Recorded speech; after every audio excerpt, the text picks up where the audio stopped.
Freedom ಪಾರ್ಕ್ನಲ್ಲಿ staff ನರ್ಸ್ಗಳು ಪ್ರತಿಭಟನೆಯನ್ನ ಮಾಡ್ತಾ ಇದ್ದು ಬೇಡಿಕೆ ಈಡೇರುವವರೆಗೂ ಪ್ರತಿಭಟನೆಯನ್ನ ಕೈಬಿಡಲ್ಲ ಅಂತ ಹೇಳ್ತಿದ್ದಾರೆ.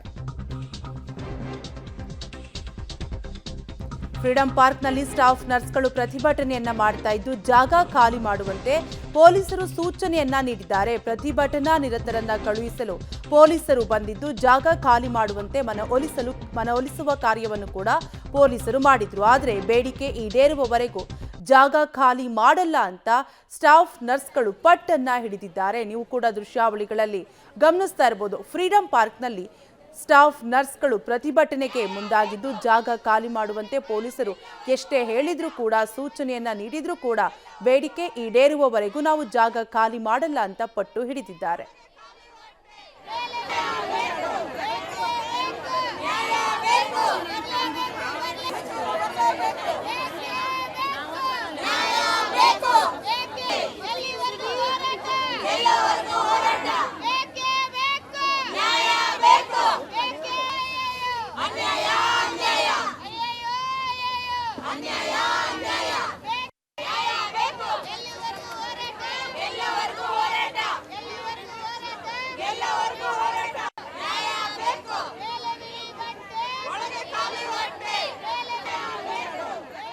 ಸಮಾನ ಕೆಲಸಕ್ಕೆ ಸಮಾನ ವೇತನ, ಉದ್ಯೋಗ ಕಾಯಂಗೊಳಿಸುವುದು, ನೇಮಕಾತಿಯಲ್ಲಿ ಸದ್ಯ ಕೆಲಸ ಮಾಡುವ ಸಿಬ್ಬಂದಿಗಳಿಗೆ ಮೊದಲ ಆದ್ಯತೆ ಸೇರಿ ಹಲವು ಬೇಡಿಕೆಗಳ ಈಡೇರಿಕೆಗೆ ಆಗ್ರಹಿಸಿ ಕಳೆದ 5 ದಿನಗಳಿಂದ ಕೂಡ ಅಹೋರಾತ್ರಿ ಧರಣಿಯನ್ನ ನಡೆಸ್ತಾ ಇರುವ ಸಿಬ್ಬಂದಿಗಳು ಬೇಡಿಕೆ ಈಡೇರುವವರೆಗೂ ಜಾಗ ಖಾಲಿ ಮಾಡೋದಿಲ್ಲ ಅಂತ ಪಟ್ಟನ್ನ ಹಿಡಿದಿದ್ದಾರೆ. ಪೊಲೀಸರು ಹೋಗುವಂತೆ ಸೂಚನೆಯನ್ನ ನೀಡಿದ್ರೂ ಕೂಡ ನಾವು ಯಾವುದೇ ಕಾರಣಕ್ಕೂ ಕೂಡ ನಮ್ಮ ಬೇಡಿಕೆ ಈಡೇರುವವರೆಗೂ ಇಲ್ಲಿಂದ ಜಾಗ ಖಾಲಿ ಮಾಡೋದಿಲ್ಲ ಅಂತ ಸ್ಟಾಫ್ ನರ್ಸ್ಗಳು ಪಟ್ಟು ಹಿಡಿದಿದ್ದಾರೆ.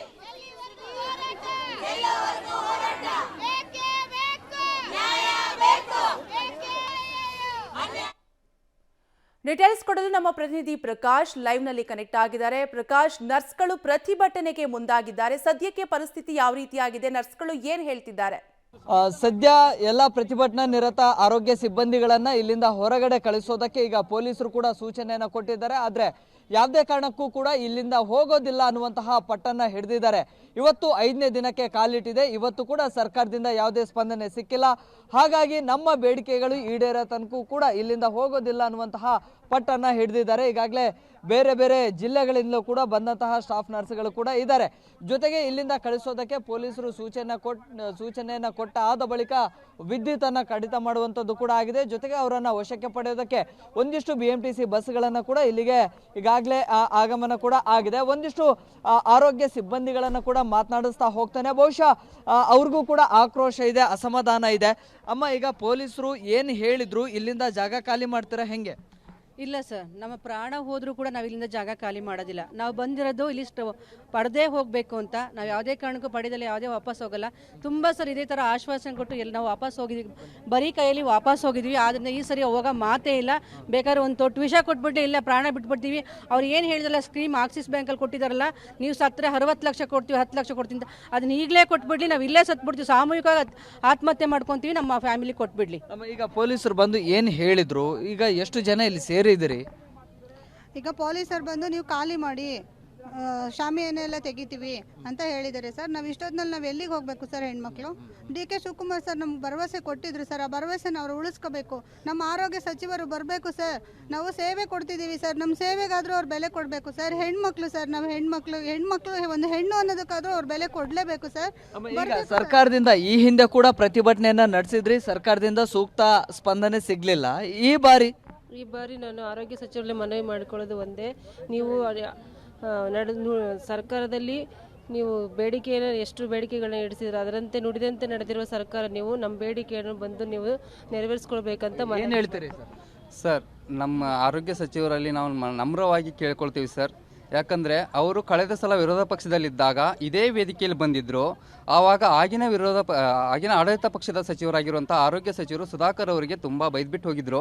ಅದಕ್ಕೆ ನಾವು ಕ್ಷಮೆ ಯಾಚಿಸ್ತೀವಿ. ಯಾಕಂದರೆ ಆ ಸಚಿವರು ಏನೋ ಒಂದು ನಮಗೆ ನಿಮ್ಮ ಬೇಡಿಕೆಗಳು ಏನಿದಾವೆ? ಅಂತ ಹೇಳಿದ್ರು. ಬಟ್ ನಮ್ಮ ಆರೋಗ್ಯ ಸಚಿವರು, ಈಗಿನ ಆರೋಗ್ಯ ಸಚಿವರು ಏನು ಗುಂಡೂರಾವ್ ಅವರು ಇದ್ದಾರೆ, ಅವ್ರು ಹೇಳಿದ್ರು ನಮಗೆ, ನನ್ನ ಸಚಿವ ನಾವೇನಾದ್ರೂ ಆಡಳಿತಕ್ಕೆ ಬಂದ್ರೆ ನಿಮ್ಮನ್ನ ನನ್ನ ಫಸ್ಟ್ ಮೊದಲನೇ ಎಷ್ಟು ಜನ ಇದ್ದಾರೆ ಸರ್? ಈಗ ನಿಮ್ಗೆ ಎಷ್ಟು ಸಮಸ್ಯೆ ಆಗ್ತಾ ಇದೆ? ಸರ್ಕಾರದ ಪ್ರತಿನಿಧಿಗಳು ಯಾರೆಲ್ಲ ಬಂದಿದ್ರು? ಸರ್, ಸುಮಾರು ನಾವು ಇಲ್ಲಿ ಒಟ್ಟು 8,000-9,000 ಜನ ಇರೋದು. ಇಲ್ಲಿ ಮಾತ್ರ ಗರ್ಭಿಣಿಯವ್ರನ್ನ ಮತ್ತು ಕೆಲವೊಂದು ಮಕ್ಕಳನ್ನು ಬಿಟ್ಟು ಬಿಟ್ಟು 6,000 ಜನ ಸೇರಿದ್ದೀವಿ. 5 ದಿನ ಆಯಿತು ಇವತ್ತಿಗೆ ಧರಣಿ ಮಾಡ್ತಾ ನಾವು. ಇಲ್ಲಿ ನಮಗೆ ಸಂಬಂಧಪಟ್ಟ ಇಲಾಖೆ ಸಚಿವರು ಇದುವರೆಗಾದರೂ ಬಂದಿಲ್ಲ, ಇದೇ ಕ್ಷೇತ್ರದವರು ಆದ ಕೂಡ. ಆದರೆ ಅವರು ಇಲಾಖೆ ಅಧಿಕಾರಿಗಳನ್ನ ಕಳಿಸಿದ್ದಾರೆ. ಕಳಿಸ್ಬಿಟ್ಟು ಬೇಡಿಕೆ ಈಡೇರಿಸೋ ಒಂದು ಭರವಸೆ ಕೂಡ ಕೊಟ್ಟಿಲ್ಲ. ಅವರು ಕೇವಲ ಒಂದಿಷ್ಟು ದೃಶ್ಯಗಳನ್ನ ತೋರಿಸ್ತೇನೆ. ಈಗಾಗಲೇ ವಿದ್ಯುತ್ ಅನ್ನು ಕೂಡ ಕಡಿತ ಮಾಡಲಾಗಿದೆ. ಈಗ ರಾಜ್ಯದ ಬೇರೆ ಬೇರೆ ಜಿಲ್ಲೆಗಳಿಂದ ಸ್ಟಾಫ್ ನರ್ಸ್ಗಳು ಕೂಡ ಬಂದಿದ್ದಾರೆ.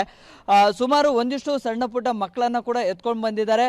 ಸೊ ಇವರು ಇಲ್ಲಿಗೆ ಪ್ರತಿಭಟನೆಗೆ ಬಂದಿರೋದ್ರಿಂದಾಗಿ ರಾಜ್ಯದ ಬೇರೆ ಬೇರೆ ಜಿಲ್ಲೆಗಳ ಪ್ರಾಥಮಿಕ ಆರೋಗ್ಯ ಕೇಂದ್ರಗಳಲ್ಲಿ ಆರೋಗ್ಯ ಸೇವೆ ಕೂಡ ವ್ಯತ್ಯಯ ಉಂಟಾಗಿದೆ. ಹಾಗಾಗಿ ಹೆರಿಗೆಗೆ ಹೋದಂತಹ ಗರ್ಭಿಣಿಯರಿಗೆ ಕೂಡ ಒಂದಿಷ್ಟು ಸಮಸ್ಯೆಗಳಾಗ್ತಾ ಇದೆ. ಅಲ್ಲಿ ಕೂಡ ಆರೋಗ್ಯ ಸೇವೆ ಸಿಗ್ತಾ ಇಲ್ಲ. ಹೀಗಿದ್ರೂ ಕೂಡ ರಾಜ್ಯ ಸರ್ಕಾರ ಗಂಭೀರವಾಗಿ ಇದನ್ನ ಪರಿಗಣಿಸಲಿಲ್ಲ. ಯಾವುದೋ ಕಾಟಾಚಾರಕ್ಕೆ ಅನ್ನೋ ರೀತಿಯಲ್ಲಿ ಸರ್ಕಾರದ ಒಂದಿಷ್ಟು ಪ್ರತಿನಿಧಿಗಳನ್ನ ಕಳಿಸಿದ್ರು. ಆದ್ರೆ ಯಾವುದು ಕೂಡ ಪೂರಕವಾಗಿ ಸ್ಪಂದನೆ ಸಿಗ್ಲಿಲ್ಲ ಅನ್ನುವಂತಹ ಆಕ್ರೋಶಗಳು ಕೂಡ ಏನು ಸಹಜವಾಗಿ ಕೇಳಿ ಬರ್ತಾ ಇದೆ. ಬಹುಶಃ ಸರ್ಕಾರ ಇವರನ್ನ ಕಳಿಸ್ಲಿಕ್ಕೆ ಈಗ ಪೊಲೀಸರನ್ನ ಮುಂದೆ ಬಿಟ್ಟಿದೆ ಅನ್ನುವಂತಹ ಒಂದಿಷ್ಟು ಆಕ್ರೋಶಗಳು ಕೂಡ ವ್ಯಕ್ತವಾಗ್ತಾ ಇದ್ದಾವೆ. ಅಮ್ಮ, ನೀವು ಎಷ್ಟು ದಿನ ಆಯಿತು ಬಂದು? ಈಗ ಡಿಸ್ಟ್ರಿಕ್ಟ್ಗಳಲ್ಲಿ ಹೆಂಗಿದೆ ಆರೋಗ್ಯ ಸೇವೆ ಸಿಗ್ತಾ ಇದೆನಾ? ಅದು ಅಷ್ಟು ಅಸ್ತವ್ಯಸ್ತವಾಗಿ ಸಿಗ್ತಾ ಇದೆ ಸರ್. ನಾವು 5 ದಿನ ಆಯ್ತು ಇಲ್ಲೇ ಬಂದು, ಎಲ್ಲಿ ಹೋಗಿಲ್ಲ. ರಾತ್ರಿ ಆಗಲಿ ಎಲ್ಲ ಇಲ್ಲೇ ಇದ್ದೀವಿ ಸರ್ ನಾವು. ಅಮ್ಮ, ಈಗ ಕರೆಂಟ್ ತೆಗೆದಿದ್ದಾರೆ, ನಿಮಗೆ ಬೇರೆ ಬೇರೆ ವ್ಯವಸ್ಥೆಗಳು ಹೆಣ್ಮಕ್ಳಿಗೆ ಆಗ್ತಾ ಇದೆನಾ ಇಲ್ಲಿ? ಸರ್, ನಮ್ಮ ತೊಂದರೆ ಭಾಳ ಕಷ್ಟ ಆಗ್ತಾ ಇದೆ ಸರ್. ಈಗ ಆ ಕಡೆ ನಾವು ರೆಸ್ಟಿಗೆ ಅದು ಹೋಗ್ಬೇಕಾದ್ರೆ ನಮಗೆ ಹೋಗೋಕ್ಕಾಗಲ್ಲ ಸರ್.